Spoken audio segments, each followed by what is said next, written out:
नमस्कार, आपके साथ मैं हूं समीर अब्बास। 26 जनवरी 2021 भारतवर्ष का गणतंत्र दिवस जो हुआ सबने देखा। टीवी 9 भारतवर्ष ने आपको दिल्ली की एक एक तस्वीर, एक एक अराजकता दिखाई। कैसे दिल्ली को बंधक बनाया गया, कैसे लाल किले की प्राचीर का अपमान किया गया। आज टीवी 9 भारतवर्ष पर वो चेहरे बेनकाब होंगे जिन्होंने इस आंदोलन की आड़ में राजधानी और देश को आतंकित कर दिया। आप 4 तस्वीरें मेरे अगल बगल देख रहे हैं। पहली तस्वीर दीप सिद्धू की है। कौन है ये, क्या करता है, इसने कैसे लाल किले की प्राचीर को बदनाम किया, कैसे ये जिम्मेदार है, ये आपको बताएंगे। क्यों इसका नाम आ रहा है, ये आपके सामने रखेंगे। दूसरी तस्वीर लखा सिधाना की है। गैंगस्टर है, कई मामलों में वांटेड है। इसकी हिस्ट्री शीट भी आज खोलने की जरूरत है। राकेश टिकैत का वो वायरल बयान भी आपको सुनाएंगे जिसमें वो डंडे और झंडे की बात कर रहे हैं कि झंडे के साथ डंडा और लाठी भी लेकर आना है। और चौथी तस्वीर जो गणतंत्र के इतिहास पर दर्ज हो गई। आपको दिल्ली की पूरी अपडेट देंगे, लेकिन सबसे पहले वो सवाल जो अब इस अराजकता के बाद उठ रहे हैं। ये सवाल इस वक्त हमारे तमाम दर्शकों के जहन में भी हैं, भारतवर्ष के हर निवासी के मन में है कि आखिर ऐसे संभव कैसे हो गया और वो सवाल क्या है। आइए सबसे पहले हम आपको बताते हैं भारतवर्ष में कैसा है गुस्सा। अन्नदाता वर्सेस अराजकता की बात क्यों की जा रही है। सवाल क्या है, क्या किसान आंदोलन ऐसे ही चलता रहेगा? ये एक बहुत बड़ा सवाल खड़ा हो गया है क्योंकि पिछले 2 महीनों से जो आंदोलन चल रहा था उसमें कोई बड़ी हिंसा की खबर नहीं आई थी, लेकिन कल गणतंत्र दिवस के दिन जो कुछ हुआ उसके बाद यह बहुत बड़ा सवाल है कि क्या किसान आंदोलन अब भी ऐसे ही चलता रहेगा? क्या दिल्ली ऐसे ही बार बार बंधक बनती रहेगी? हम इतने बेबस नजर क्यों आ रहे हैं? दिल्ली पुलिस ऐसे अराजक तत्वों से अब कैसे निपटेगी ताकि इस तरह की शर्मनाक घटना दोबारा कभी रिपीट ना की जा सके? किसान आंदोलन का समाधान कैसे निकलेगा, हल कैसे निकलेगा? क्योंकि बात तो वहीं पर अड़ी हुई है कि जब तक कानून वापस नहीं लिया जाएगा तब तक यह आंदोलन वापस नहीं होगा। सरकार कानून वापस लेगी या किसान वापस जाएंगे? यह सवाल जो है इसका जवाब मिलना अब ऐसा लग रहा है कि बहुत जरूरी हो गया है। और इन तमाम सवालों पर आज हम बात करेंगे। हमारे साथ कई खास मेहमान भी जुड़ने जा रहे हैं, लेकिन दिल्ली हिंसा को लेकर इस वक्त की एक बड़ी खबर सबसे पहले आपके सामने रख दें। सोची समझी साजिश थी, दिल्ली में हुई हिंसा। ये सोर्सेस के हवाले से बड़ी जानकारी सामने आ रही है। दिल्ली में 26 जनवरी को गणतंत्र दिवस के दिन जो कुछ हुआ उसकी साजिश काफी पहले से रची जा रही थी कि ऐसा करना है। सोशल मीडिया ऐप्स और व्हाट्सएप ग्रुप्स की जांच में अब दिल्ली पुलिस जुट गई है। पता लगाने की कोशिश की जा रही है कि अगर यह साजिश थी कि 26 जनवरी को गणतंत्र दिवस के दिन दिल्ली में जबरदस्त हिंसा करनी है तो इसके पीछे था कौन? कौन से वो लोग थे जो कि ये साजिश रच रहे थे देश को शर्मसार करने की? पूछता है लाल किला, गणतंत्र पर यह क्या मिला? क्या इसका सवाल जल्द से जल्द इस सवाल का जवाब हमारे सामने होगा या नहीं होगा? जितेंद्र शर्मा हमारे संवाददाता इस वक्त हमारे साथ मौजूद हैं। जितेंद्र, ये बड़ी खबर है क्योंकि जिस अंदाज में कल हिंसा की घटनाएं दिल्ली की सड़कों पर सामने आई, हर किसी के जहन में यह सवाल उठ रहा था कि क्या प्लानिंग पहले से की गई थी? अब सोर्सेस के हवाले से यह खबर आ रही है, क्या है पूरी खबर बताएं। देखिए समीर, बिल्कुल कहीं ना कहीं अब दिल्ली पुलिस की जो लाइन है पूरी इन्वेस्टिगेशन की वो इस तरफ मुड़ चुकी है कि क्या कॉन्स्पिरेसी पहले से रची गई थी। क्योंकि देखिए एक इतने बड़े मॉब को इकट्ठा नहीं किया जा सकता है। अचानक से कुछ पहले बताया जाता है कि 2 या 3 संगठन थे जो जिद कर रहे थे कि रिंग रोड पर जाएंगे, लेकिन देखा जाता है कि तकरीबन 10 से 15 हजार लोग अचानक से अलग अलग बॉर्डर से चलते हैं और सीधा कोई लाल किले पर कोई आईटीओ पहुंच जाता है। तो लिहाजा अब दिल्ली पुलिस जो है वो लगातार कई व्हाट्सएप ग्रुप को खंगाल रही है। इसके अलावा जो भी सीसीटीवी फुटेज अब तक दिल्ली पुलिस के हाथ लगे, जो मोबाइल क्लिप्स हाथ लगे, उन सभी को खंगाला जा रहा है। किसान नेताओं की लोकेशन कहां पर थी इस बारे में पता लगाया जा रहा है। तो अब इन्वेस्टिगेशन जो है कॉन्स्पिरेसी पर आकर शुरू हो गई है कि क्या इसको लेकर पीछे एक बड़ी कॉन्स्पिरेसी थी, क्योंकि इंटेलिजेंस के जरिए पता चला है दिल्ली पुलिस को कि इस पूरी साजिश की जो तैयारी थी वो तकरीबन 1 महीने पहले रची जा चुकी थी। तो आप समझिए 1 महीने पहले रचने के बाद मॉब को इकट्ठा किया गया और दिन निश्चित किया गया 26 जनवरी गणतंत्र दिवस, जिस दिन जिसको राष्ट्र के त्योहार के रूप में मनाया जाता है, बिल्कुल अंतर्राष्ट्रीय पटल पर देश के ऊपर कालिक पोतने का काम किया गया। तो कहीं ना कहीं अब दिल्ली पुलिस की जो इन्वेस्टिगेशन है वो कॉन्स्पिरेसी के ऊपर शुरू हो गई है। जी बिल्कुल जितेंद्र, आप नजर बनाए रखिए, आगे भी आपसे जानकारी और अपडेट लेते रहेंगे। एक और अहम खबर अपने दर्शकों को बता दें, दिल्ली पुलिस ने अब तक इस मामले में 22 एफआईआर दर्ज कर ली है। सीसीटीवी फुटेज खंगालने में जुटी है दिल्ली पुलिस। निशानदेही की जा रही है उन लोगों की जिन्होंने दिल्ली की सड़कों पर हिंसा का तांडव किया। लाल किला, सेंट्रल दिल्ली के सीसीटीवी फुटेज इकट्ठे किए गए। क्राइम ब्रांच और स्पेशल सेल की मदद ले रही है इस वक्त दिल्ली पुलिस। किसानों को भड़काने वाले नेताओं की भी पहचान में जुटी है दिल्ली पुलिस।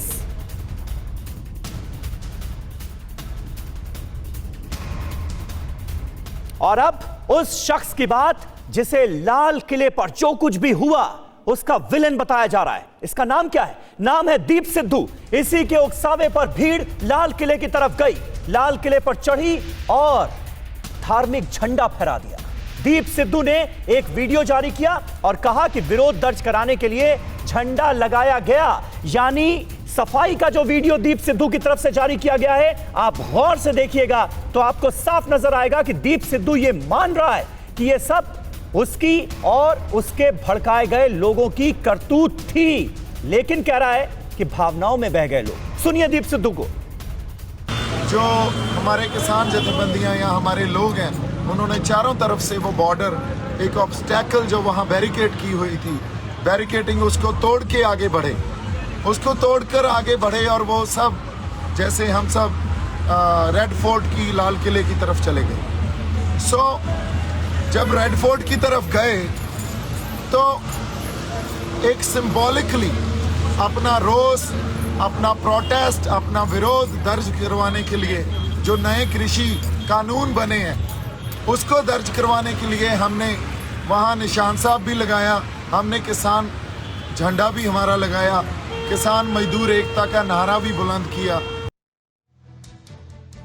तो दीप सिद्धू जारी तो कर रहा है सफाई, लेकिन दरअसल यह कबूलनामा ज्यादा नजर आता है। साफ तौर पर बता रहा है कि उसने लाल किले पर और उसके साथियों ने लाल किले पर क्या क्या किया, कैसे वहां पर धार्मिक झंडा फहराया गया। दीप सिद्धू को लेकर किसान नेता गुरनाम सिंह का बड़ा बयान सामने आया है। दीप सिद्धू ने किसानों को बहकाया, ये कह रहे हैं गुरनाम सिंह, हमारा लाल किले पर जाने का कोई प्लान नहीं था। दीप सिद्धू बहुत दिनों से किसान आंदोलन में गड़बड़ी करने की कोशिश कर रहा है, यह कहा है गुरनाम सिंह ने, जो कि किसान नेता हैं। दीप सिद्धू ने जो किया है हम उसकी कड़े शब्दों में निंदा करते हैं। बहुत दिन पहले से गड़बड़ कर रहा है, आज जो उसने किया वो अति निंदनीय है। हमारा लाल किले पे जाने का कोई प्रोग्राम नहीं था, वो बागी होके गया है और लोगों को भी उसके जो बहकावे में इस बात पे आगे कि हम रिंग रोड पे जाएंगे, लोगों को भी ये मालूम नहीं था कि लाल किले पे जाएगा। तो हम उसकी कड़े शब्दों में निंदा करते हैं।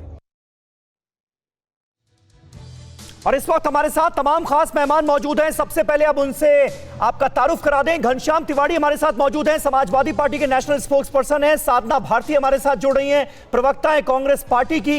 गुरु प्रकाश पासवान हमारे साथ जुड़ चुके हैं, राष्ट्रीय प्रवक्ता हैं भारतीय जनता पार्टी के। और विक्रम सिंह साहब भी हमारे साथ मौजूद हैं, उत्तर प्रदेश जैसे बड़े राज्य के डीजीपी रह चुके हैं, वहां के पुलिस डिपार्टमेंट की कमान संभाल चुके हैं। और साथ ही साथ हमारे साथ दो सहयोगी हमारे जुड़ रहे हैं। कुमार कुंदन हमारे साथ, हमारे संवाददाता मौजूद हैं, और हमारे एक और संवाददाता ब्रिजेश गाजीपुर बॉर्डर से हमारे साथ मौजूद हैं। लेकिन सबसे पहले कुमार, मैं आपके पास आऊंगा क्योंकि एक के बाद एक एफआईआर्स का सिलसिला जारी है। दिल्ली पुलिस की शुरुआती तफ्तीश क्या कह रही है, खास तौर पर दीप सिद्धू नाम के इस शख्स को लेकर जांच कहां तक पहुंची है? देखिए, दिल्ली पुलिस से जो सूत्रों से हमें जानकारी मिल रही है वो साफ कह रहे हैं कि कल जो कुछ भी हुआ वो सुनियोजित था, पूर्व प्लान बहुत बढ़िया तरीके से इन्होंने किया था और उस प्लानिंग का हिस्से के तहत जो है ये सारा कुछ किया गया। सबसे पहली बात दिल्ली पुलिस ये भी कह रही है कि जब 12 बजे ट्रैक्टर रैली का टाइम था, सुबह 7 बजे कैसे निकल गए ये लोग अलग अलग जगहों से। मतलब साफ था कि किसानों का एक वर्ग था जिन्होंने एक खास वर्ग विशेष को भड़काया और भड़काने का काम करके फिर ये आगे निकले, और आगे निकलते के साथ ही ये लाल किले आए। इतना ही नहीं, इनकी कोशिश राजपथ जैसे इलाकों से होते हुए पार्लियामेंट भवन तक जाने की थी, लेकिन किसी वजह से आपको याद होगा कि कल आईटीओ के पास एक किसान की मतलब मौत हो गई थी ट्रैक्टर इसमें। उसके बाद से वहां से जो है काफिला फिर लाल किले की तरफ बढ़ा। तो कई सारे जो ऐसे मौका वारदात से फुटेज मिले हैं, कई व्हाट्सएप चैट्स मिल रहे हैं, कई सोशल मीडिया ग्रुप से जो जानकारियां मिल रही हैं, उससे दिल्ली पुलिस साफ है और इस नतीजे पे पहुंच रही है कि सब कुछ प्री प्लानिंग था। शायद यही वजह है कि बार बार दिल्ली पुलिस परमिशन देने से मना कर रही थी और कह रही थी कि 26 जनवरी को आप लोग परेड ना निकालें। दूसरी तरफ किसान संगठन 26 जनवरी को ही परेड निकालना पासवान साहब, मैं अब आपके पास आऊंगा। भारतीय जनता पार्टी की तरफ से हमारे साथ मौजूद हैं पासवान साहब। ये बताइए कि पूरा देश आज आपसे ये सवाल पूछना चाहता है कि ये हो कैसे गया, ये मुमकिन कैसे हुआ। देश की आन बान शान का प्रतीक लाल किला, उस पर सैकड़ों लोग चढ़ जाते हैं, धार्मिक झंडा फहरा देते हैं। ये मुमकिन कैसे हुआ? सरकार और प्रशासन क्या कर रहे थे? नहीं, देखिए ऐसा है कि बहुत सारे विपक्ष के लोग कह रहे थे कि आपके देखरेख में हुआ। मुझे समझ में नहीं आता है, सरकार परमिशन ना दे तो सरकार हिटलर हो जाती है और सरकार परमिशन दे तो सरकार जिम्मेवार है। देखिए बहुत ही समस्या है, मुझे समझ में नहीं आता आज योगेंद्र यादव कहां है, आज राकेश टिकैत कहां है। उन लोगों को देश के सामने आना चाहिए और माफी मांगनी चाहिए। दिल्ली पुलिस ने समझौते के तहत 37 शर्तें रखी थी। पहला शर्त था 5000 ही लोग होंगे, देख लीजिए कितनी संख्या आ गई थी। दूसरा शर्त था सिर्फ 5000 ट्रैक्टर होंगे, 10,000 से ऊपर ट्रैक्टर कल दिल्ली में नहीं, गुरु प्रकाश पासवान साहब, इसका जवाब तो आप देंगे ना कि ऐसा कैसे हो गया, कैसे सैकड़ों हजारों लोग दिल्ली की सड़कों पर हिंसा का तांडव करते रहे, लाल किले पर चढ़ गए, इसकी इजाजत दी गई। ये तो बहुत बड़ा फेल्योर भी है ना, हुआ कैसे ऐसा? मैं वही तो आपको बता रहा हूं। देखिए देश में आंदोलन पहले भी हुआ था, आंदोलन को हैंडल करने का तरीका होता है। मुझे याद है 1966 में आंदोलन हुआ था, साधु संत आंदोलन कर रहे थे संसद भवन के बाहर, तब की तत्कालीन प्रधानमंत्री इंदिरा गांधी जी ने गोली चलवा दी थी, दृश्यंत हत्या करवा दी गई थी। तो उन लोगों का तो लोकतंत्र में कोई विश्वास ही नहीं है, ना पार्टी के अंदर लोकतंत्र, ना देश में लोकतंत्र। आज वही लोग सवाल पूछ रहे हैं। लगातार राहुल गांधी जी और विपक्ष के तमाम नेता किसानों को भड़काने का काम करते रहे हैं। कल देश, अरे भाई, किसानों को भड़काने का काम कर रहे थे तो आप क्या कर रहे थे? आप क्या कर रहे थे? सवाल ये कैसे इजाजत दे दी गई लोकतंत्र को, गणतंत्र को शर्मसार करने की, देश को शर्मसार करने की इजाजत कैसे दे दी गई? वही तो मैं कह रहा हूं ना आपको, अगर आप परमिशन ना दे तो आप हिटलर हो जाते हैं, आप परमिशन दे दे तो सरकार की जिम्मेवारी हो जाती है। गणतंत्र दिवस का दिन था, दिल्ली पुलिस पूरी मुस्तैदी नहीं तो ये से कैसे आपने दबाव में परमिशन दी? क्या आपने दबाव में परमिशन दी? इस तरह से हिंसा अराजकता की इजाजत दे दी क्या दबाव में? नहीं, देखिए समीर जी, ऐसा नहीं है। ये शब्दों के जाल में आप मुझे नहीं घुमा सकते हैं। मैं पुनः आपको कह रहा हूं, हम लोगों की लोकतंत्र में निष्ठा है। 12 दौर की बातचीत हुई है, लगातार देश के प्रधानमंत्री ने हाथ जोड़ करके सर, ये कोई लोकतांत्रिक घटना थोड़ी हुई है जिसके बारे में मैं आपसे जवाब मांग रहा हूं। 12 दौर की वार्ताएं हुई हैं सर, 12 दौर की वार्ताएं हुई हैं। पूरे देश ने देखा कि हम लोगों की निष्ठा लोकतंत्र में, हम लोग की निष्ठा संविधान में है। जिस बाबा साहब अम्बेडकर ने इस संविधान का निर्माण किया था, आज उनकी यानी जो कुछ हुआ उसका कोई इंटेलिजेंस इनपुट नहीं था, आप लोगों को हवा ही नहीं थी कि क्या होने वाला है। नहीं, देखिए ऐसा है कि दिल्ली पुलिस पूरी मुस्तैदी से काम कर रही है, हम लोग की पूरी निष्ठा। लेकिन जिस प्रकार के वीडियो सामने आए हैं, जो सुनियोजित ढंग से स्ट्रेटजी के तहत, प्लानिंग के तहत देश के गणतंत्र को शर्मसार किया गया है 72वें गणतंत्र दिवस के दिन। ये देश लगता तो ऐसा ही है कि प्लानिंग के तहत हुआ, सब कुछ पहले से तय था, लगता ही ऐसा ही है, लेकिन ये ऐसा हो कैसे गया, ये सवाल है। साधना भारती कुछ कहना चाह रही है कांग्रेस पार्टी से। साधना भारती बताइए। जी, मैं ये कहना चाह रही हूँ, सबसे पहले तो कांग्रेस की राष्ट्रीय प्रवक्ता होने के नाते इस जो ये घटना हुई है इसकी निंदा करती हूँ। और लोकतंत्र में आपने सही कहा, हिंसक घटनाओं की कोई भी जगह नहीं है। आज गण यानी जो हमारा देश की जनता है वो शासन तंत्र से इसलिए क्षुब्ध है। ये गुरु प्रकाश जी जब भी आते हैं झांसाराम बाबा का झूठ छाप चूरन बांटना शुरू कर देते हैं। देखिए, मैं यही कहूंगी बार बार कि आप ये कह रहे हैं आपके पास इंटेलिजेंट इनपुट नहीं था। ये जो व्यक्ति है जिसका नाम बार बार TV9 भारतवर्ष आज उठा रहा है, दिखा रहा है कि दीप सिद्धू कौन है? ये सनी देओल के वीडियो नहीं देखा है, वीडियो देखिए, यही तो दिक्कत है ना। एक मिनट गुरु प्रकाश, एक एक करके मैं आता हूं आपके पास। ये जो जी, साधना जी अपनी बात कंप्लीट कीजिए, कहना क्या चाह रही हैं? दीप सिद्धू इनके राइट हैंड है। मैं ये कहना चाहती हूँ कि जो किसान जिन्होंने आज तक 100 से अधिक लोगों ने शहादत दी, जो दिल्ली की दहलीज से आगे नहीं बढ़े, डंडे लाठी खाने के बावजूद, उसके बाद आज उसके अंदर आंदोलन के अंदर अगर अशांतिपूर्ण पृष्ठभूमि के कुछ लोग उसमें घुसे हैं तो इसके लिए दिल्ली पुलिस और जो इनके मुखिया है अमित शाह वो भी जिम्मेदार है। कोई इंटेलिजेंस इनपुट इनके पास क्या नहीं था, उसका जवाब कल से क्यों नहीं दे और आपके नेताओं के गैर जिम्मेदाराना बयान जिम्मेदार नहीं है जिन्होंने आग में घी डालने का काम किया, भड़काने का काम किया? आदरणीय समीर जी, हमने कभी भी आग में घी नहीं डाला। हमने हमेशा ये कहा कि 3 काले कानूनों को वापस लेने के लिए अगर किसान कह रहे हैं तो वापस लेना चाहिए। देखिए, 2 तरह के राष्ट्रवादी हैं हिंदुस्तान में। 1 मिनट, 2 तरह के राष्ट्रवादी हैं, गांधीवादी राष्ट्रवादी और गॉडसेवादी राष्ट्रवादी। ये गॉडसेवादी राष्ट्रवादियों की ही चाल है कि एक शांतिपूर्ण आंदोलन के अंदर खराब किया जाए और किस तरह गुरु प्रकाश जी इस पर रिएक्ट करना चाहेंगे? रणनीति इन्होंने अपनाने का पूरा विपक्षी आरोप लगा रहा है कि दीप सिद्धू के संबंध भारतीय जनता पार्टी से हैं। सनी देओल के साथ मिलकर वो काम करते थे, सनी देओल उन्हें छोटा भाई बताते थे। आज कह रहे हैं कि हमारा कोई रिश्ता नहीं है। दीप सिद्धू पर बहुत संगीन आरोप लग रहे हैं अब। समीर भाई, दीप सिद्धू का वीडियो सोशल मीडिया पे वायरल है। उन्होंने खुद कहा है उस वीडियो में मेरा भाजपा से कोई संबंध नहीं है। रवनीत सिंह बिट्टू लुधियाना के सांसद है, बार बार जाते थे प्रोटेस्ट के साइट पे, कभी कहते थे लाशें बिछ जाएंगी, कभी कहते हैं वहां खालिस्तानी मौजूद है। इन लोगों को ये नहीं दिखता है लुधियाना के सम्मानित सांसद हैं आपके, इसका जवाब कौन देगा? इसकी जवाबदारी किसकी है? सिर्फ राजनीतिक लाभ उठाना चाहते हैं आप लोग। ठीक है, पॉलिटिकल फायदा कैसे हो उसके पीछे लगे हुए हैं आप लोग। ठीक है, इतना संवेदनशील मुद्दा है, पूरा राजनीति का नाम लोगों ने किया। रवनीत सिंह बिट्टू कौन है आप बताइए। ठीक है, 1 मिनट में आप दोनों को रोकना चाहूंगा। दिल्ली हिंसा पर एक और बड़ी खबर है। हिंसा में गैंगस्टर लखा सिधाना की भूमिका की भी जांच शुरू हो गई है। गैंगस्टर सिधाना के करीबियों की भूमिका की भी जांच की जा रही है कि कौन कौन इसके करीबी हैं। लखा सिधाना पर आप जानकर हैरान हो जाएंगे कि पंजाब में 2 दर्जन से ज्यादा केस हैं। सिधाना किसान आंदोलन में काफी दिनों से एक्टिव था, यह भी पता चल रहा है। सिधाना ने कैसे पंजाब से लोगों को दिल्ली आने के लिए कहा था, इसका भी एक वीडियो आपको दिखाते हैं।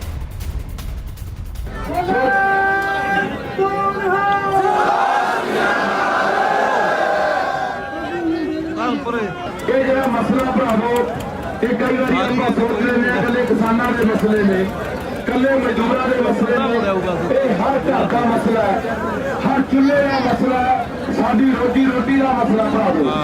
ਸੋ ਅਸੀਂ ਇਹ ਫੈਸਲਾ ਕਰਨਾ ਹੈ, ਆਪਣੀ ਅੰਤਰਾਤਮਾ ਨੂੰ ਆਵਾਜ਼ ਪੁੱਛ ਕੇ ਦੇਖਿਓ, ਉਹਦੀ ਆਵਾਜ਼ ਨੂੰ ਸੁਣਿਓ ਕਿ ਜੇ ਤੁਸੀਂ ਸਮਝਦੇ ਹੋ ਕਿ ਸਾਡਾ ਵੀ ਫਰਜ਼ ਬਣਦਾ ਹੈ, ਇਹ ਧਰਤੀ ਸਾਡੀ ਵੀ ਹੈ, ਪੰਜਾਬ ਸਾਡਾ ਵੀ ਹੈ।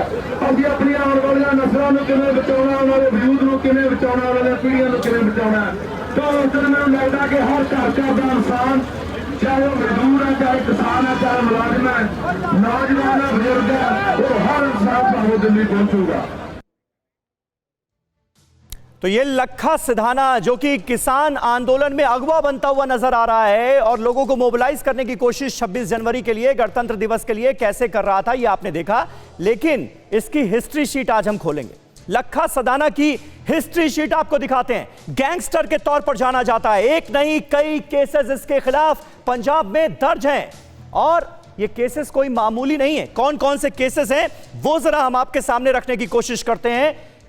जल्दी से हम चाहेंगे कि इसे चेंज कर दिया जाए। हत्या, लूट, अपहरण, फिरौती जैसे मामलों में यह शख्स आरोपी है। लखा सिधाना इसका नाम है। पंजाब में 2 दर्जन से ज्यादा मामले इसके खिलाफ दर्ज हैं। गैंगस्टर एक्ट में भी मामला दर्ज है।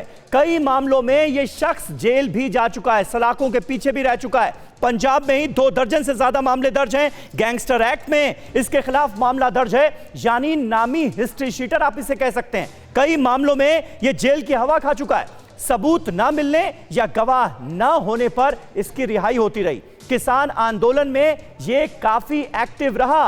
खुद को इसने सामाजिक कार्यकर्ता के तौर पर दिखाने की कोशिश की और अब लखा सिधाना भी जांच के घेरे में नजर आ रहा है। इसके खिलाफ भी जांच आगे बढ़ रही है और हमारे संवाददाता ब्रजेश इस वक्त हमारे साथ मौजूद हैं।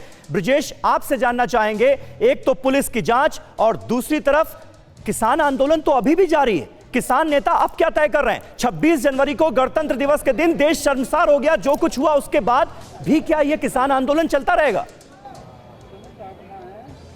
देखिए, इसके सबसे पहले दिल्ली पुलिस का मैं आपको बता दूं, दिल्ली पुलिस इस मामले में जो सीसीटीवी फुटेज या मोबाइल फुटेज पुलिस को जो मिले हैं उसको पहचान कर रही है।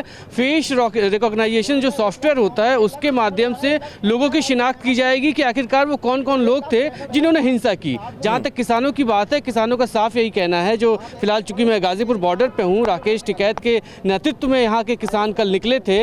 राकेश टिकैत का साफ कहना है कि जिन लोगों ने हंगामा किया, जिन लोगों ने तोड़फोड़ की, उनसे उनका कोई लेना देना नहीं है। वो तो लोगों को मना कर रहे थे कि नहीं आप वापस आइए, और भारतीय किसान यूनियन के जो लोग थे वो वापस लौट भी आए थे। ये इनकी अपनी तरफ से एक दलील है। इस बीच एक चीज़ और इम्पॉर्टेंट मैं बता दूं समीर आपको, 25 तारीख को जब किसानों को परमिशन दी गई थी रैली निकालने की, उस वक्त दिल्ली पुलिस ने यह कहा था कि 308 ऐसे ट्विटर हैंडल हैं जो पाकिस्तान से ऑपरेट हो रहे हैं और वो र्यूमर्स फैलाने का काम कर रहे हैं कि जो पूरा रैली है उसको खराब किया जा सके। और इस पूरी बात को 308 ट्विटर हैंडल्स को साझा किया गया था किसानों के साथ, किसान नेताओं के साथ, और उनको पहले ही ये अवेयर किया गया था कि अफवाह फैलाई जाएगी और अफवाह फैलाकर आपका पूरा कार्यक्रम खराब किया जा सकता है। तो कहीं ना कहीं जिम्मेदारी बनती है किसान नेताओं की भी कि जब बखूबी पहले से सब कुछ उनको पता था, उनको बता दिया गया था, तो अब दूसरे के ऊपर ब्लेम करना, चाहे लक्का सिधाना की हम बात करें या फिर जो दूसरा शख्स जिसके जो बयान अब सामने आ रहे हैं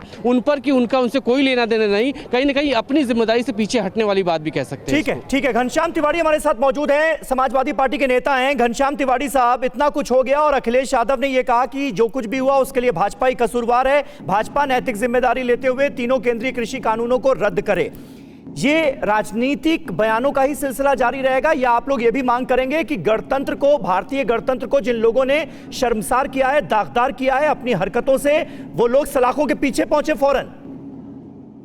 देखिए, 3 बातें संक्षिप्त में कहूंगा। लाल किले की प्राचीर पर लहराता तिरंगा भारत के लिए की संप्रभुता का पूरे विश्व में पहचान बनता है। बिल्कुल, उसके साथ कोई भी छेड़छाड़ देश के साथ उद्दंडता है। और जिन लोगों ने इसे किया है, दीप सिद्धू, लखा सिधाना, ये लोग तो अब तक जेल के अंदर होने चाहिए थे। सवाल ये उठता है, 3 जगह पे फेलियर हुआ।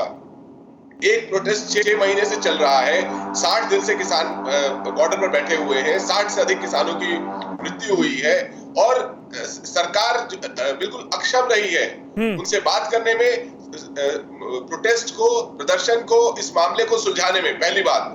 दूसरी बात, जब दिल्ली पुलिस के साथ समझौता हुआ था तो दिल्ली पुलिस की तरफ से क्या प्रयास किया गया था कि इस तरह की अगर कोई घटना हो तो किस तरीके से तुरंत रिएक्ट किया जा सके। कोई उद्दंड लंपट जाकर के दिल्ली पुलिस के जवानों को मारने लगे, जो दृश्य हम सबको दुखी करते हैं वो दृश्य दिखाई देने लगे। लाल किले की प्राचीर पर चढ़ जाए, तिरंगे के से छेड़छाड़ करने लगे। ये इस देश, ये मजबूत देश है, यहाँ एक मजबूत सरकार है। तिवारी साहब, लेकिन भारतीय जनता पार्टी की तरफ से आरोप ये लग रहा है कि ऑपोजिशन के लीडर्स पहले किसानों को भड़काने का काम कर रहे थे और उसके बाद जब हिंसा हो गई तो साइड हो लिए। जब किसान कह रहे हैं, आप दिखा रहे हैं, आज के अखबार कह रहे हैं, दीप सिद्धू और लखा सिधाना न तो ये किसान है, न किसान नेता है, न सरकार के साथ किसी मंच को इन्होंने साझा किया है। इनकी सरकारी तस्वीर वही है जो कि प्रधानमंत्री अमित शाह जी के साथ इनकी तस्वीरें सामने आई हैं, सनी देओल के साथ सामने आई हैं। इन लोगों को इतनी उद्दंडता की इजाजत कोई भी सरकार कैसे दे सकती है?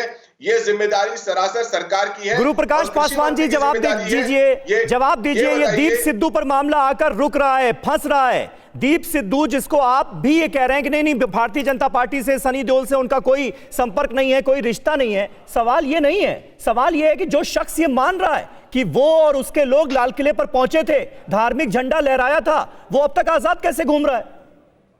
समीर जी, मुझे ये तर्क समझ में नहीं आता है। प्रधानमंत्री जी की तस्वीर 1 लाख लोगों के साथ है, ट्रंप के साथ है, जो बाइडेन के साथ है, वो भी भारतीय जनता पार्टी के सदस्य हो गए क्या? जब दीप सिद्धू स्वयं सोशल मीडिया पे वीडियो डाल के ये कह रहे हैं कि मेरा भारतीय जनता पार्टी से कोई संबंध नहीं है, तो ये तो बहुत ही आधारहीन विरोध है, बहुत ही तर्कहीन विरोध है, बहुत ही अवैज्ञानिक विरोध है। अभी आप इस बात से इनकार कर रहे हैं कि दीप सिद्धू, सनी देओल जब इलेक्शन कैंपेनिंग कर रहे थे तो उनका कामकाज संभाल रहे थे। सनी देओल ने कई बयानों में छोटा भाई बताया दीप सिद्धू को। आप इन सारी चीजों से इनकार कर रहे हैं। हाथ कंगन को आरसी क्या, पढ़े लिखे को फारसी क्या? सनी देओल खुद खंडन कर चुके हैं, दीप सिद्धू खुद अपनी अरे भाई, सनी देओल का खंडन अगर हो गया या आपकी तरफ से खंडन हो गया तो क्या दीप सिद्धू को गिरफ्तार नहीं किया जाएगा? वो घूमता रहेगा दीप आजाद। सिद्धू स्वयं कह रहे हैं, दीप सिद्धू का वीडियो है सोशल मीडिया पे, मैं आपको व्हाट्सएप पे भेज दूंगा। उन्होंने खुद कहा मेरा भाजपा से कोई संबंध नहीं है। अरे भाई, भाजपा से अगर उनका संबंध नहीं है मान लीजिए, तो उन्हें गिरफ्तार नहीं किया जाएगा क्या? आप जिस बयान का जिक्र कर रहे हैं वो तो कबूलनामा है कि हाँ हम गए थे, झंडा फहराया लाल किले की प्राचीर पर चढ़कर। दिल्ली पुलिस मुस्तैदी से अपना काम कर रही है, पूरी इन्वेस्टिगेशन चल रही है। आप जल्द से जल्द देखिएगा, सख्त से सख्त कार्रवाई की जाएगी। आप निश्चिंत रहिए, ये कांग्रेस की सरकार नहीं है, ये भारतीय जनता पार्टी की सरकार, और हम सुनिश्चित करेंगे जिन लोगों ने गणतंत्र को अपमानित करने का काम किया है उन सबको हम सलाखों के पीछे भेजेंगे। आप निश्चिंत रहिए। यही उम्मीद है आपसे कि ऐसा होगा, जल्द से जल्द होगा। भारतीय गणतंत्र को शर्मसार करने वाले बचेंगे नहीं, वो सलाखों के पीछे पहुंचेंगे और प्रशासन ये तय करेगा कि आगे दोबारा ऐसा नहीं होगा। यही उम्मीद है आपसे। अब अपने दर्शकों को बता दें कि 26 जनवरी को जो कुछ हुआ उसके बाद किसानों और पुलिस पर कुछ ना कुछ दबाव है। सरकार पर भी हालात को संभालने का दबाव तो है ही, लेकिन सरकार के पास अब पहले के मुकाबले ज्यादा मजबूती से निर्णायक फैसले लेने का आधार भी है। आइए समझते हैं कि किसके सामने क्या स्थिति है। ये ग्राफिक्स हमारी टीम ने बनाया है। 26 जनवरी के बाद कौन कहां। किसान आंदोलन निश्चित तौर पर कमजोर होगा। हिंसा हो गई तो कोई भी आंदोलन कमजोर हो जाता है, ये हम सब जानते हैं। हिंसा हुई है तो आंदोलन क्या ऐसे ही जारी रहेगा, इसको लेकर दबाव है। सरकार आंदोलनकारियों पर दबाव बढ़ाने की स्थिति में होगी, क्योंकि अब सरकार के पास यह तर्क है कि देखिए आपके आंदोलन में हुआ क्या, हमने ट्रैक्टर रैली की इजाजत दी, आपने किया क्या। पुलिस और एजेंसियां जल्द से जल्द स्थिति सामान्य करनी होगी और देश को, दिल्ली को यह भरोसा दिलाना होगा कि दोबारा ऐसा नहीं होगा। किसान आंदोलन जल्द खत्म करने का दबाव अब किसानों पर बढ़ेगा, यह भी एक फैक्ट है, इससे इनकार नहीं किया जा सकता। सरकार फैसलों पर मजबूती से कायम रहने का आधार बनेगा, क्योंकि हम देख रहे थे इतने दौर की जो वार्ता हुई, सरकार बैकफुट पर नजर आ रही थी और यह तक कहने के लिए तैयार थी कि 1.5 साल तक हम कानून को होल्ड कर देंगे, बैठकर बात कीजिए, संशोधन के लिए भी तैयार हैं। लेकिन अब फैसलों पर मजबूती से कायम रहने का आधार मिलता हुआ नजर आ रहा है सरकार को। पुलिस एजेंसियां, उनके सामने भी निश्चित तौर पर बड़ी चुनौती कि आंदोलनकारियों के खिलाफ सख्ती का आधार पुलिस को मिल चुका है। तो कुल मिलाकर आंदोलन में गलत लोगों की घुसपैठ का शक और गहरा होगा। ये आरोप देखिए गाहे बगाहे पहले भी किसान आंदोलन को लेकर लगाए जाते रहे कि बहुत सारे ऐसे लोग हैं, अनवांटेड एलिमेंट्स हैं जो कि हालात को खराब कर सकते हैं। अब ऐसी बातों को और आधार मिला है कल की हिंसा के बाद। सरकार कोर्ट में आंदोलन खत्म कराने के पक्ष में मजबूत तर्क। जाहिर है अब सरकार के अटॉर्नी जनरल जब देश की सबसे बड़ी अदालत में खड़े होंगे तो जज साहब के सामने रखने के लिए उनके पास बहुत सारे तर्क होंगे कि देखिए हम तो लगातार बातचीत कर रहे थे, लेकिन हमने ट्रैक्टर रैली की इजाजत दी 26 जनवरी के दिन बड़ा दिल दिखाते हुए, लेकिन इन्होंने किया क्या, इतनी जबरदस्त हिंसा हो गई। तो ये तमाम आधार जो हैं वो निश्चित तौर पर होंगे। तो ये कुल मिलाकर स्थितियां बदलती हुई इस तरह से नजर आ रही हैं। मैं विक्रम सिंह साहब का रुख करूं उससे पहले एक और अहम खबर अपने दर्शकों को बता दें कि 12 बजे दिल्ली पुलिस की प्रेस कॉन्फ्रेंस होने जा रही है और दिल्ली हिंसा को लेकर ही जाहिर है ये प्रेस कॉन्फ्रेंस बुलाई गई है। अब तक जो सबूत दिल्ली पुलिस के हाथ लगे हैं, जिस तरह से हमने आपको जानकारी दी कि तमाम सीसीटीवी फुटेज खंगाली जा रही है, निशानदेही की जा रही है उन लोगों की जो कि हिंसा के जिम्मेदार थे, जिन्होंने कल दिल्ली की सड़कों पर हिंसा का तांडव मचाकर भारतीय गणतंत्र को शर्मसार करने की साजिश रची। वो लोग जल्द से जल्द नपेंगे और इसको लेकर दिल्ली पुलिस का क्या रुख होगा ये देखने वाली बात होगी। वहीं लुधियाना से कांग्रेस के सांसद हैं रवनीत सिंह बिट्टू, उन्होंने एक बड़ा दावा कर दिया है। रवनीत सिंह बिट्टू ने कहा है कि हिंसा के पीछे खालिस्तानी संगठन है। ये कांग्रेस पार्टी के सांसद हैं, ध्यान देने वाली बात यह है। और वो ये कह रहे हैं कि हिंसा के पीछे खालिस्तानी लोग हैं। बहुत बड़े बड़े जो एजिटेशन चलते हैं उसमें घुसपैठ होती है। ये घुसपैठ बहुत बड़े लेवल पे हुई और ये सिख फॉर जस्टिस जो आपको पता है 2020 वालों ने और 1,80,00,000 इन्होंने रखा था, वो जो झंडा लहराएगा, कोई किसान जथेबंदियों ने तो अपने ट्रैक पे जाना था और सब तैयारी फार्मर्स अपनी झांकियों के लिए कर रहे थी, माएँ बुजुर्ग सब सुबह ब्रेकफास्ट रोटी की तैयारी कर रहे थे। और उधर रात को इन्होंने जो ये वहाँ से लाइव करके बोल रहे थे, 12:30 बजे इन्होंने स्टेज पे कब्जा कर लिया और वहाँ पे ये बोला गया अभी अब कोई किसान लीडर यहाँ से हमने सब भगा दिए और कम्युनिस्ट भगा दिए, अब हमारा कब्जा है और सुबह हम जाके लाल किले पे झंडा लहराएंगे।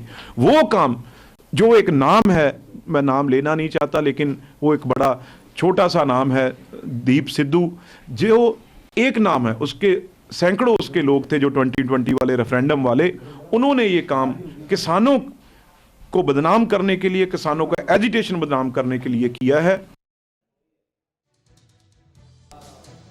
अब विक्रम सिंह साहब को थोड़ा सा और इंतजार मुझे कराना होगा। साधना भारती जी, इसका जवाब मैं आपसे लेना चाहूंगा। कांग्रेस पार्टी के सांसद हैं, आपके अपने सांसद कह रहे हैं कि खालिस्तानी लोगों की घुसपैठ हो गई है, उनकी साजिश है।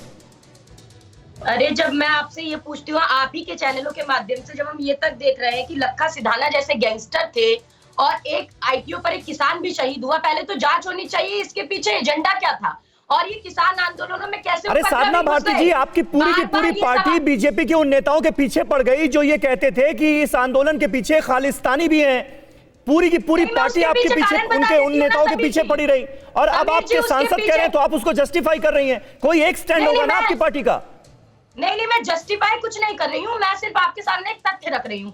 समीर जी, हमने इसीलिए कहा क्योंकि जब शाहीन बाग हुआ तब भाजपा के प्रवक्ताओं ने कहा 100 करोड़ की फंडिंग, जब भीमा कोरेगांव में 50 करोड़ की फंडिंग, फिर दिल्ली दंगों में फिर 150 करोड़ की फंडिंग, लेकिन एनआई की चार्जशीट में कुछ नहीं, भाजपा के प्रवक्ताओं के हाथ में सबूत के नाम पर कुछ नहीं, तो हमने उसके आधार पर कहा। आज जब सामने कैमरे पर आप देख रहे हैं कि दीप सिद्धू जाकर झंडा लहरा रहा है और उसके बाद एक वीडियो बना रहा है, तो ये इंटेलिजेंस इनपुट कहाँ गया था? दूसरी बात मैं ये कहती हूँ कि भाजपा, यानी आप भी ये मान रही हैं कि खालिस्तानी लोगों की साजिश है ये प्रो खालिस्तानी एक्टिविस्ट जो हैं, जो आतंकी हैं, वो इस आंदोलन में घुसे हुए हैं, आप ये मान रही हैं, आपकी पार्टी मान रही है? देखिए, मानना कुछ नहीं है, यहाँ जांच का विषय है। मानना तो हमें ये पड़ेगा कि ये बहुत असफलता रही है सरकार की, और इनके शासन में जब लाल किले में आतंकवादी घुसाए, देश की नाक संसद भवन में भाजपा के शासन में आतंकवादी घुसाए, जम्मू के रघुनाथ मंदिर में आतंकवादी घुसाए, तो ये तो लाल किले में, मैं पूछती हूँ, जो तय रूट थे कल, उनको तो बाधित कर दिया गया, लेकिन लाल किला जहाँ देश के प्रधानमंत्री झंडा फहराते हैं, वहाँ कैसे रास्ता खोल दिया गया? ये तो एक सवाल है ना, उसमें जजमेंट पास करने की बात नहीं है समीर जी, ये सवाल है जिसकी होनी चाहिए। भाजपा को दीप सिद्धू को जस्टिफाई जो उसकी चीज को कर रहे हैं उससे बचना चाहिए। झांसाराम बाबा का झूठा चूरन बांटना बंद करें और आधिकारिक तौर पे अपनी गलती मानते हुए गृह मंत्री को, कृषि मंत्री को माफी मांगनी चाहिए और तत्काल तीनों काले कानूनों को रद्द करना चाहिए। ठीक है साधना भारती जी, साधना भारती जी, मैं आ रहा हूं, गुरु प्रकाश जी मैं आपके पास आ रहा हूं, लेकिन उससे पहले मुझे विक्रम सिंह साहब के पास जाना है। विक्रम सिंह साहब, आपका एक्सपीरियंस क्या कहता है? कल जाहिर है दिल्ली से गणतंत्र दिवस के दिन जो भी तस्वीरें दुनिया के सामने आई, उसने हर भारतीय का सिर शर्म से झुका दिया। इसके लिए जिम्मेदार आपको फिलहाल कौन नजर आ रहा है? पुलिस और प्रशासन की जो भूमिका होनी चाहिए वो क्यों नहीं निभाई गई, और इस घटना के जिम्मेदार लोग अभी भी सलाखों के पीछे क्यों नहीं पहुंचे हुए हैं कबूलनामे के बावजूद भी? समीर साहब, आपने बड़ी महत्वपूर्ण बात कही है कि तिरंगा हमारी राष्ट्रीय आन बान शान और 26 जनवरी नॉन नेगोशिएबल है, इसमें किसी प्रकार का कोई समझौता संभव नहीं है। मैं केवल प्रशासनिक बात करूंगा। हमसे बहुत सारी नसीहतें हम ले सकते हैं इस घटनाक्रम को लेकर के। किसी की भी अनियंत्रित क्राउड को इकट्ठा होने देना वो हुजूम बनता है, उसके बाद हिंसा, यह तय है, ये मोटी बात है। कभी भी अगर भीड़ अनियंत्रित होती है, लीडरलेस होती, मैं लीडरलेस कह रहा हूं, और भड़काऊ भाषण देने वालों की कमी नहीं है, लीडरों की धूम है, फॉलोअर कोई नहीं। लीडरलेस मॉब इकट्ठा हुआ, मनमाने लोगों ने वक्तव्य दिए, हमारे वरिष्ठ नेताओं तक ने भी ऐसे भड़काऊ भाषण दिए जो न दिए जाते तो ज्यादा अच्छा होता। बहरहाल, अब मैं पुलिस की कार्रवाई के ऊपर आता हूं। अगर थोड़ा सा संवाद और पहले हो जाता, प्रोएक्टिव एफर्ट हो जाते, प्रिवेंटिव अरेस्ट हो जाती। घटना के बाद तो कह देना बहुत आसान होता है, लेकिन मैं दिल्ली पुलिस की तारीफ भी करूंगा कि अगर उन्होंने जब्त से काम लिया, धीरज से काम लिया, रेस्टेंस काम लिया, तो वो ज्यादा अच्छा था। क्योंकि ऐसी स्थिति नियंत्रण करने में 50 राउंड, 10 कैजुअलिटी और कर्फ्यू लगा देना, लेकिन वो हो जाता है जलियांवाला बाग नंबर 2 और पुलिस कमिश्नर का उपनाम हो जाता है जनरल डायर, और 100 साल तक ये कलंक पुलिस की वर्दी से, शासन के छवि से ये धुल नहीं सकता था। ये हमारा कलंक हो जाता। नहीं, इसमें कोई शक नहीं, बिल्कुल सही बात आप विक्रम सिंह साहब कर रहे हैं कि पुलिस वालों ने बहुत संयम से काम किया, लेकिन इसकी कीमत भी चुकाई। 86 पुलिस वाले जो हैं वो घायल हैं, इस वक्त अलग अलग अस्पतालों में उनका इलाज चल रहा है, ये कीमत भी चुकाई उन्होंने। जी, जो हमारी महिला पुलिसकर्मी थे और थे, उन्होंने धरना दे करके लोगों से कहा कि आप लोग इससे आगे न बढ़ें। ऐसा सीन मैंने दिल्ली पुलिस का मिजाज और तबीयत मैं जानता हूं, वो चाहते तो वो कर सकते थे जिसका मैंने प्रस्ताव दिया, लेकिन वो नहीं करना था, वो जरूरी भी नहीं था। न होता तो वो और बड़ी मुसीबत होती। आज हम आप ये डिबेट नहीं कर पाते अगर ये घटनाक्रम हो जाता। लेकिन अब मैं ये कहूंगा टेक्नोलॉजिकल इनपुट लेकर के, फेशियल रिकॉग्निशन सॉफ्टवेयर लेके, इंटेलिजेंस लेकर के जो वांछित टॉप इंडियाज मोस्ट वांटेड की करार देके 25 लोगों पे 25-25 लाख का इनाम कराएं, जिंदा या जो भी उस पर पुलिस कार्रवाई कर सकती, ज्यादा खुलासा नहीं करूंगा, उनको वो नसीहत दें कि उनके साथ कुछ याद करेंगे। तिरंगा कोई खिलवाड़ नहीं है, शहीदों की लाशें लपेटी जाती हैं। हम जब कहीं गौरव हमारी बात आती, तिरंगा हम और गणतंत्र की बात करते, संविधान करते हैं, ये किसी की बपौती नहीं है, और जिसने भी किया है। विक्रम सिंह साहब, लेकिन आपके हिसाब से आप एक शानदार पुलिस ऑफिसर रहे हैं, इसलिए मैं आपसे पूछ रहा हूं, दीप सिद्धू जैसे लोग, इनको फेशियल रिकॉग्निशन की क्या जरूरत है? ये तो खुद एक तरह का कबूलनामा पेश कर रहे हैं, कह रहे हैं कि हाँ मैं गया था, लाल किले पर हमारे लोग थे, हमने धार्मिक झंडा फहराया, उसके बावजूद भी किस बात का इंतजार नहीं होना चाहिए। मैं फिर हो सकता दिल्ली पुलिस ने वो खुलासा न किया हो, लेकिन अगर जो एक नीति होती है पुलिस बल की, इनाम करके डेडिकेटेड टीम लगा दें और इनको घेर करके ला करके सलाह के पीछे कर दें। और मैं समझता हूं डेडिकेटेड स्पेशल टीम्स आ गई होंगी प्लेन क्लोथ में, ये जहां कहीं होंगे इनके रिश्तेदार वगैरह, इनकी चल अचल संपत्ति सब कुर्क करके, क्योंकि इन्होंने राष्ट्र को लूटा है और इनकी जो भी संपत्ति है। ठीक है, गुरु प्रकाश पासवान साहब, आप मानते हैं ये एक बड़ी चुनौती है, क्योंकि एक बड़ा फेल्योर हुआ है जिसका नतीजा हमने कल 26 जनवरी के दिन देखा। ये भरोसा कैसे दिलाएंगे कि दोबारा ऐसा नहीं होगा? नहीं, देखिए, मैं भी साधना जी को सुन रहा था, हमारी बहन के जैसी हैं, लेकिन अगर आपके नेता बार बार अभी दक्षिण भारत में जाकर के कहते हैं कि भाई हमें एयरफोर्स की जरूरत नहीं है, नेवी की जरूरत नहीं है, आर्मी की जरूरत नहीं है, किसान वहां पे डिपेंड कर सकते हैं, ऐसा कह के आप बार बार उनका मोरल डाउन करने का काम करते हैं। निरंतर आपके सांसद रवनीत सिंह बिट्टू अभी 10 दिन पहले गए थे, कहते हैं कि लाश बेच जाएंगे, अभी 3 दिन पहले गए थे, कहते हैं खालिस्तानी है, अभी तुरंत आपने उनका बयान दिखाया। तो जब तक आपके राजनेता इस संवेदनशील मुद्दे से राजनीतिक लाभ उठाने का प्रयास करते रहेंगे, तब तक दुख होता रहेगा, तब तक ऐसे जो अराजक तत्व हैं उनका मन बढ़ता रहेगा। आप लोगों ने उनका नहीं, तो आप क्या कहना चाहते हैं? मतलब ये बयानात इसी तरह से दिए जाते रहेंगे, इसी तरह से सड़कों पर अराजकता फैलती रहेगी और आप देखते रहेंगे?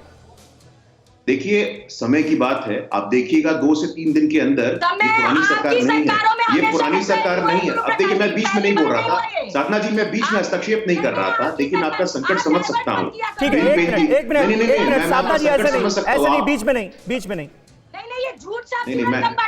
मैं आपका संकट साधना जी, मैं आपका संकट समझ सकता हूं और पूरी सहानुभूति रखता हूं आपके साथ। जिस नेता को आप डिफेंड करने आते हैं यहाँ पे, सर अभी यहाँ पर बात राहुल गांधी की नहीं हो रही है। राहुल गांधी पर 4 सवाल उछालकर सवालों से बचा नहीं जा सकता। एक मिनट मानव यादव का मैं रुख करना चाहूंगा, सिंघू बॉर्डर से हमारे साथ मौजूद हैं। मानव, ये बताइए कि कल जो कुछ हुआ उसके बाद जो किसान नेता भरोसा दिला रहे थे दिल्ली पुलिस को कि कुछ नहीं होगा, वो भी शर्मसार नजर आ रहे हैं या नहीं आ रहे हैं? अब आंदोलन का मुस्तकबिल क्या होगा? समीर, देखिए, अभी यहाँ पर 2 बैठकें होनी है। 12 बजे जो बैठक होगी उसमें पंजाब की जितने भी किसान संगठन है उनकी बैठक होगी। 2 बजे पूरे संयुक्त किसान मोर्चा की बैठक होगी। लेकिन सबसे बड़ी बात यह है कि अभी हमारे जो सहयोगी हैं विवेक शर्मा, उन्होंने सतनाम सिंह पन्नू से बात की। वे किसान मजदूर संघर्ष कमेटी के अध्यक्ष हैं और आरोप इस गुट पर लग रहे हैं कि इन्होंने जो कल हिंसा की है, वो लाल किले के आसपास जो हिंसा हुई है वो इस गुट ने की है। तो अध्यक्ष किसान मजदूर संघर्ष कमेटी के ये कह रहे हैं कि वे हमारे लोग नहीं थे। उन्होंने इस बात को कैमरे पर माना है कि उनके लोगों ने बैरिकेड्स हटाए, क्योंकि वो एक दिन पहले से एक गुट ये कह रहा था कि वे रिंग रोड पर जाना चाहते हैं। वो इसको लेकर एक बार पुलिस से उन्होंने बैठक भी की थी। ठीक है, लेकिन अब हर कोई जो है, हर कोई अपनी जिम्मेदारी से पल्ला झाड़ता हुआ नजर आ रहा है, लेकिन ये मुमकिन है नहीं। संयुक्त किसान मोर्चा ने यह भरोसा दिलाया था कि नहीं, ऐसा कुछ नहीं होगा। बहरहाल, इस बीच एक और अहम खबर आ रही है। एडिशनल डीसीपी पर तलवार से हुआ हमला, ये कहा है पुलिस ने अपने आधिकारिक बयान में। आईटीओ पर उपद्रवियों ने तलवार से अटैक किया। ये देखिए, तस्वीरें भी हम आपको दिखा रहे हैं। ये तो सिंघू बॉर्डर की तस्वीर है सुबह 10 बजे की, लेकिन ऐसा ही कुछ आईटीओ पर भी हुआ था और दिल्ली पुलिस ने आधिकारिक तौर पर यह माना है कि उसके ऑफिसर पर कुछ लोगों ने तलवार से अटैक किया। और एक और बड़ी खबर, दिल्ली हिंसा से जुड़ी ही हिंसा की जांच क्राइम ब्रांच को सौंपी जा सकती है। यह इस वक्त की ताजा अपडेट हमारे पास आ रही है। हिंसा में घायल पुलिसकर्मियों की संख्या 230 पहुंच गई है। देखिए, अभी थोड़ी देर पहले विक्रम सिंह साहब से मैं जिक्र कर रहा था कि 86 पुलिस वाले घायल हैं, वही आंकड़ा अभी तक सामने आया था, लेकिन अब जानकारी मिल रही है कि 230 पुलिसकर्मी कल की हिंसा में घायल हुए।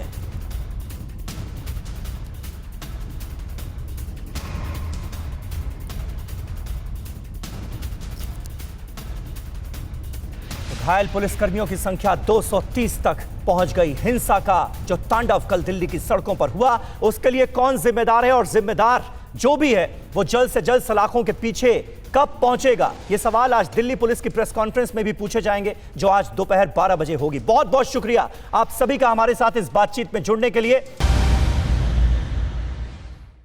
न्यूज़ टॉप 9 रोज सुबह 7 बजे और शाम 7 बजे सिर्फ TV9 भारतवर्ष पर।